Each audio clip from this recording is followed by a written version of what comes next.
I am surrounded by grief in the aspect of death. That is my life. So there's been a lot of different thoughts going through my head here. One, anticipated grief. That one really struck me because I never realized until we started talking tonight how much I anticipate grief because I take care of death. I am consistently picturing my siblings' death, my parents' death, my own death. And that's something that I live every single day. I pour these families into my heart and I take them in with myself. So I'm consistently grieving with them because I'm actually picturing your mother as my mother. And I will talk about them as they are my own family member too. So the biggest question that I really liked is how can we help each other? You have to talk about it. And we've said that tonight, but it's not just talk about it. It's what do we have to talk about? One, in America, we're death denying. We have to start using the word dead. Stop hiding it. Stop saying that they passed away. Stop saying that they're in another land. Stop saying that they took a break from earth to children. Stop lying to children. Stop lying to each other and use the word dead. And we have purposely not used that word. I fight with other funeral directors when I use the word dead in an obituary. Don't be so harsh. They passed away. But by me talking to you about your loved one who is now dead, you have to face the fact that they are dead, and that helps you move to the next phase of grief, which also takes me to when we keep saying talk about it, you need to talk about the phases of grief. You need to understand your emotions and why you're feeling them. Why am I angry today? That's grief. Why am I confused today and in denial? That's your grief. The more you can face it and understand it, the better off you can be. So instead of saying, I'm sorry you're going through this and I don't have words for you, and being stuck there, just open that conversation with, it's okay. Everything is okay, that it is not okay. And we all have emotions and we all struggle, and you need to just feel your feelings. Remind your friend or your family member that it's okay to have feelings and you need to feel them out. They're meant to be felt. Deal with it now, and you'll move on to that next stone after that. So to me, it's not just talk about it, but talk about their emotions and what they're experiencing. And that opens up that conversation right there, facing that one head on. And that's kind of the big one for me, understanding the phases and talking about it and just being direct with people. I've been through a ton of death and I talk about it consistently. Most people want to hear. Most people want to talk about it. Yeah, I thank you for that. I was thinking as you were speaking, and I think it goes back to what a couple people have said up here is that, everyone is different. And if someone believes that their loved one is going to someplace else, I guess what I'm trying to say is that respecting and honoring their journey, right? Because it's not ours, right? And so that's what I try to do, is try to respect their journey, because I don't want to take away from their beliefs, what they hold true, and what to possibly get them through that moment, because people really do have mental breakdowns. Like, sometimes people cope in different ways, and I don't always agree with it or whatever, but that is what they believe. And so I guess respecting that, while they go through that journey. You know what I mean? Because yeah. In the season that they're in, well, I work with every type of religion. Sure. They express to me that they need to know something. I just that I listen. But when it comes to, like they're saying, just be respectful. Don't have to argue with them. Sure. Just follow them and I can walk with their journey. And I think being empathetic and accommodating. Every single human out there has this something they need validation and they need empathy. Just validate someone's feelings, and you sure. What they got from the 10 other people who said, "You need anything, let me know." That is doing something right there. Just being empathetic and validating how they feel in that moment. Yeah. Yeah. And you don't have to. And we've always talked there to help the common ground. Find a common ground with somebody. I don't talk about that. I don't think we always do, but that's. Yeah.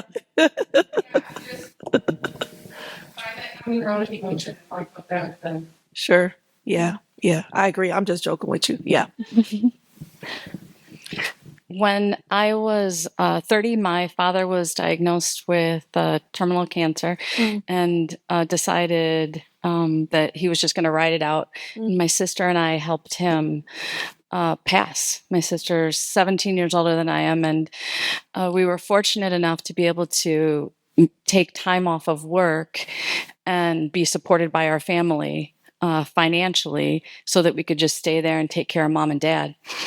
What a huge role reversal. First of all, I learned so much from that experience, and I felt like I was just too young. I shouldn't be doing this. I'm so young, and none of my, and the reason I felt that way is because none of my friends had gone through it. Sure. So I'm mentioning that to go to fast forward another 10 years, and I faced a struggle with infertility. And so having to grieve that, having to grieve not being able to have a child when I'm in an elevator with somebody who's like, God, I'm pregnant again. Can you believe it? Yeah. And then also, so that was my, I'm moving into hormonal stuff. And so I ended up having a child through IVF. Well, when you go through IVF, then you take a lot of hormones, a lot of them. And it has changed the way that I experience menopause. I know now, like I didn't know then that it would affect it. It would affect the way that I experienced it, but it does. And it has, so I have all these hormones, right? So I'm going through perimenopause, and I have to find out a way to accept it. Because I know I have to come to acceptance. I'm not going to change it. I'm mad because I've got hair in places I didn't have. We're not going there. We're not talking about that. Right. So this stuff is happening, and I'm thinking, what is happening to my body? This is nobody told me. Nobody told me. My mom gave me a book when it was time to talk about maybe I was going to start a cycle. Right. So she wasn't going to talk about it anyhow, but any of my elders, they didn't talk about it. And that has made me so mad, Erin. I got it. I am right in the same boat as you. And it makes me want to just scream, yell it from them. You guys. So I have shared with you what I have learned before. I don't need to share it with everybody in this room, and y'all can look at Facebook. And we do need to talk about it more. Yeah, we do. Yes, thank you for sharing that too. I appreciate that. Yeah, I have a mother and 6 aunts. Yes, 6 aunts and a mother, and I'm like, nobody ever. I mean, I do not remember not one of them talking about this, and so that's a whole nother conversation. I may do a show just about that, about menopause. Probably should. Yeah, Probably should.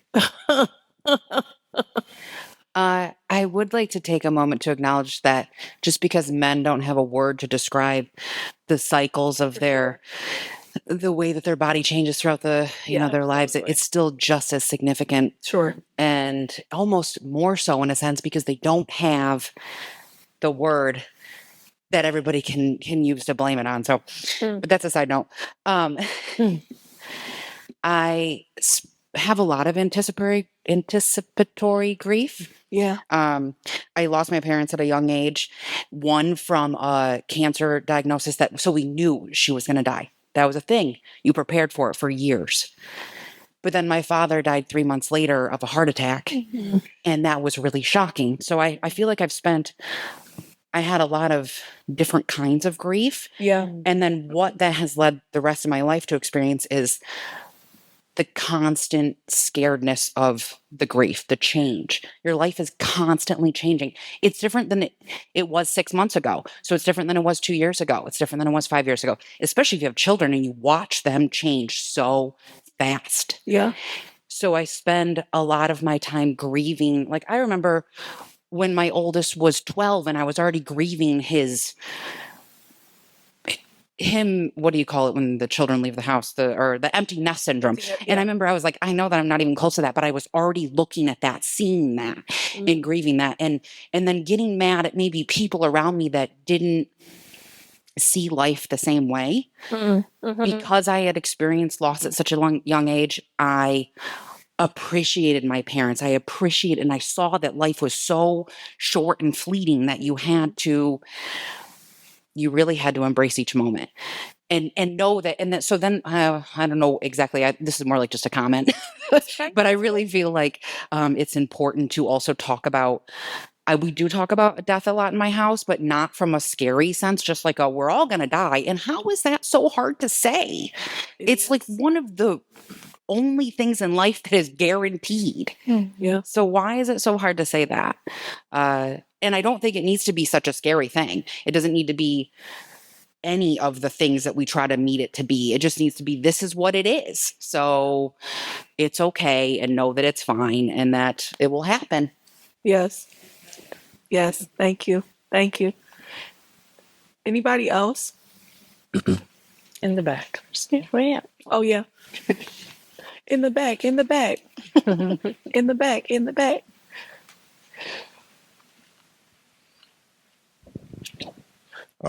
So today is the first time that I've ever heard of anticipatory grief, and I've experienced a lot of that.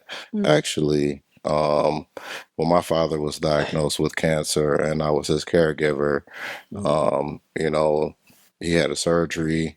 They did not get the cancer out, so they gave him like a time limit pretty much, you know, so kind of, you know, thinking on that, taking care of him and everything, knowing that, you know, my father was going to pass, that was tough.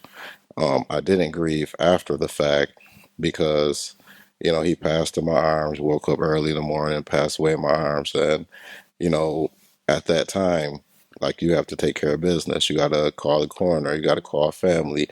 You have to do all these things. And in my father's situation, you know, he was going through like Chapter 13, debt repayment, all this stuff. You know what I mean? And, you know, it was a 2-year process before I was even able to, you know, like, not have to even worry about paperwork and this and that and the other, you know what I mean? So, you know, that's a long time to go and not have that opportunity really to grieve because you're focusing on, you know, handling business. And when I lost my sister, you know, same thing. You know, it wasn't you know, whatever. She passed away like unexpectedly, you know, but kind of the same thing. I was the one that had to step in, handle business, and bury my sister as well, you know. So those are two deaths that I never did really get to grieve. And, you know, people don't talk about like not grieving and, you Yes. know, that anticipatory grief. Like, you know, I think about myself, you know, and my kids, you know, when I pass, like, you know, every day somebody passes away, it makes you reevaluate life. You know, it's like that number thing is ticking, you know what I mean? And you don't know which one that you're going to be, you know, so you're always looking at like, man, you know, I need to get my stuff in order, or this is what I need to do, or, you know, I got to take care of this, you know, I should be in a different place, or I should have this, whatever the case may be, you know. So that's something that a lot of us experience just when other people pass, whether you know the person, don't know the person, because death is real and it's random. Yeah. Thank you so much for sharing that. We don't talk about it. I have it on my paper here. We don't talk about the not grieving part, right? Delayed grief. And that's why, you know, we didn't really get to that, but that is so true. Delayed grief, right? Where you are the one responsible with doing all the things. So you have to keep being busy. You know, I remember when, you know, my children were younger and I had to come to Michigan, you know, it was this idea that, you know, I was starting my life over, had, you know, kind of stepped away from a bad situation.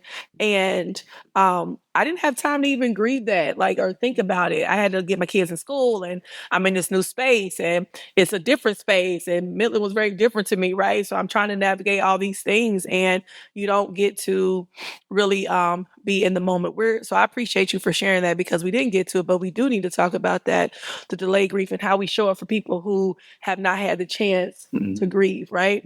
We're going to take one more question or comment and then we're going to pivot.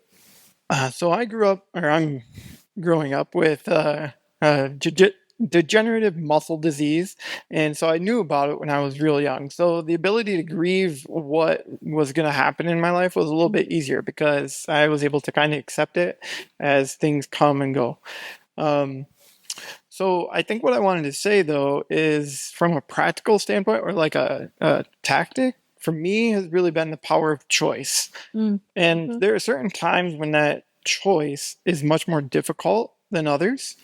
But my choice in seeing my brother, who was older, and how he was dealing with the same degenerative disorder, was my choice has always been I love him to death, but I knew I didn't want to be what I saw him being. And I made that choice in my teens when he was in his mid-20s. Well, when I got to my mid-20s, I understood exactly why he was kind of struggling as bad as he was. So, but my point is, like, all my life, I've kind of always thought I can do a lot more if I choose to do what I can. We talked about that, right? So I don't look at the idea of what I can't do. You talked about that too, I believe, up there. You know, we focus on the things we can do.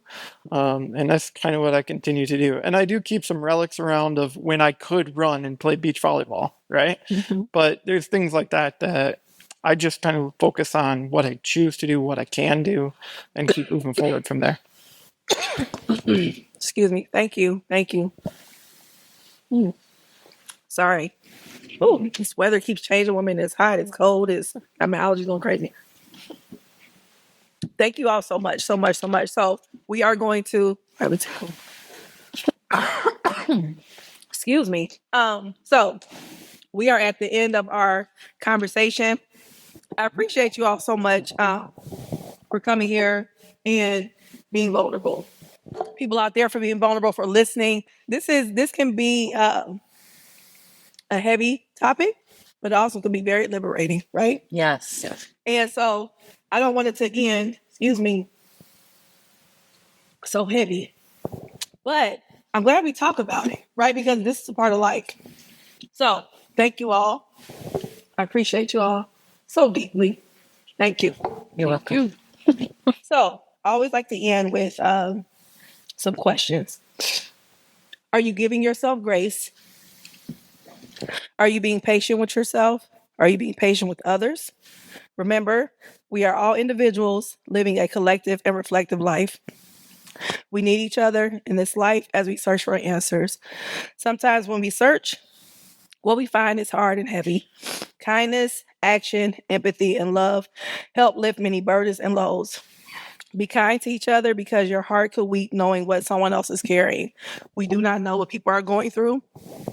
So be kind, be gracious, show some empathy and a little bit of love. So I appreciate you all. Thank you so much for coming and participating in this conversation. Thank you. Thank you, Erin. Yeah.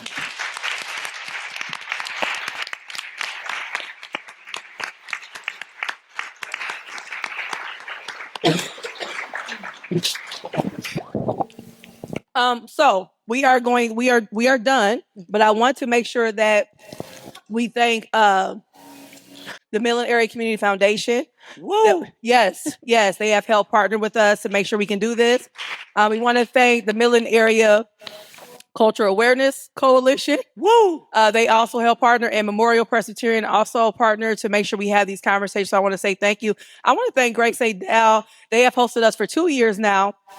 And it is beautiful. They are so wonderful and gracious. And they even got a new system. I know it's for us because when they got it, I know it was.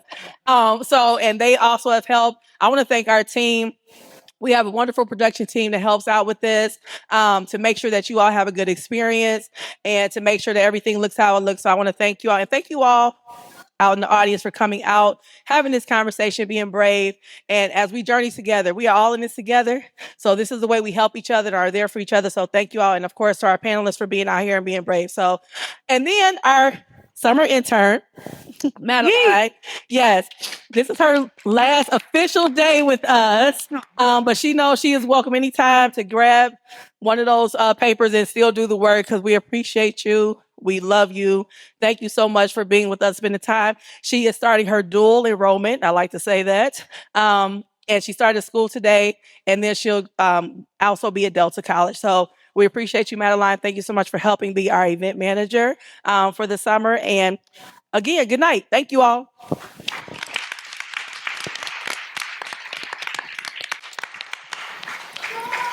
Jackson, get up. There we go. Get up. Get up. Now. Make sure you get your card there. Those are for you all. Thank you.